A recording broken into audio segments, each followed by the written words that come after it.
Stone Fox, Chapter 9, The Race. Searchlight sprang forward with such force that little Willie couldn't hang on. If it weren't for a lucky grab, he would have fallen off the sled for sure. In what seemed only seconds, little Willie and Searchlight had traveled down Main Street, turned onto North Road, and were gone, far, far ahead of the others. They were winning, at least for the moment. Stone Fox started off dead last. He went so slowly down Main Street that everyone was sure something must be wrong. Swish! Little Willie's sled flew by the schoolhouse on the outskirts of town, and then by the old deserted barn. Swish, swish, swish! Other racers followed in hot pursuit. Go, Searchlight, go! Little Willie sang out. The cold wind pressed against his face, causing his good eye to shut almost completely. The snow was well packed. It was going to be a fast race today, the fastest they'd ever run. The road was full of dangerous twists and turns, but little Willie did not have to slow down as the other racers did. With only one dog and a small sled, he was able to take the sharp turns at full speed without the risk of sliding off of the road or losing control. Therefore, with each turn, little Willie pulled farther and farther ahead. Swish! The sled rounded a corner, sending snow flying. Little Willie was smiling. This was fun. About 3 miles out of the town, the road made a half circle around a frozen lake. Instead of following the turn, little Willie took a shortcut right across the lake. This was tricky going, but Searchlight had done it many times before. Little Willie had asked Mayor Smiley if he was permitted to go across the lake, not wanting to be disqualified.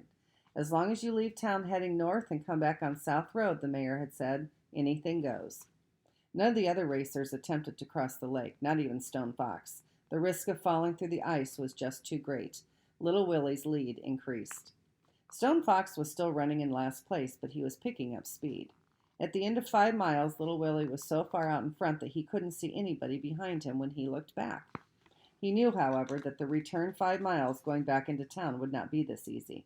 The trail along South Road was practically straight and very smooth, and Stone Fox was sure to close the gap, but by how much, little Willie didn't know. Doc Smith's house flew by on the right. The tall trees surrounding her cabin seemed like one solid wall.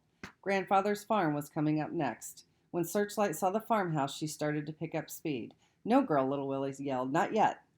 As they approached the farmhouse, little Willie thought he saw someone in Grandfather's bedroom window. It was difficult to see with only one good eye. The someone was a man with a full beard.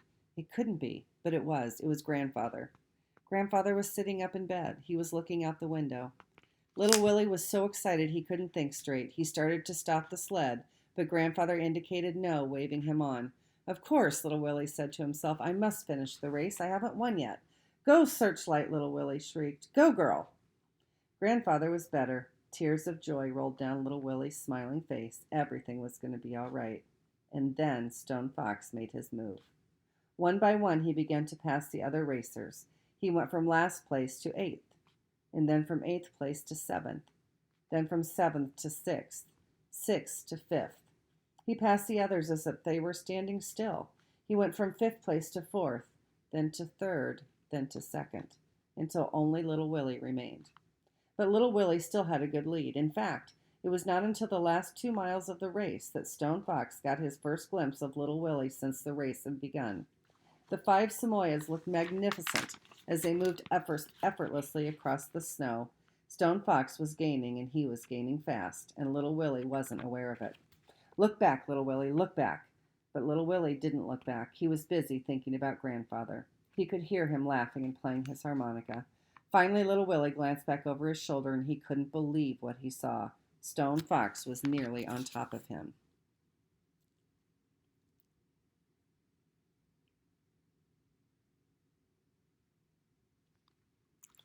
This made little Willie mad at himself. Why hadn't he looked back more often? What was he doing? He hadn't won yet. Well, no time to think of that now. He had to win a race. He had a race to win. Go, Searchlight, go, girl. But Stone Fox kept gaining, silently, steadily. Go, Searchlight, go! The lead Samoyed passed little Willie and pulled up even with Searchlight, and then it was a nose ahead. But that was all. Searchlight moved forward, inching her nose ahead. And then the Samoyed regained the lead, and then Searchlight. When you enter the town of Jackson on South Road, the first buildings come into view about a half a mile away. Whether Searchlight took those buildings to be Grandfather's farmhouse again, no one can be sure, but it was at this time that she poured on the steam.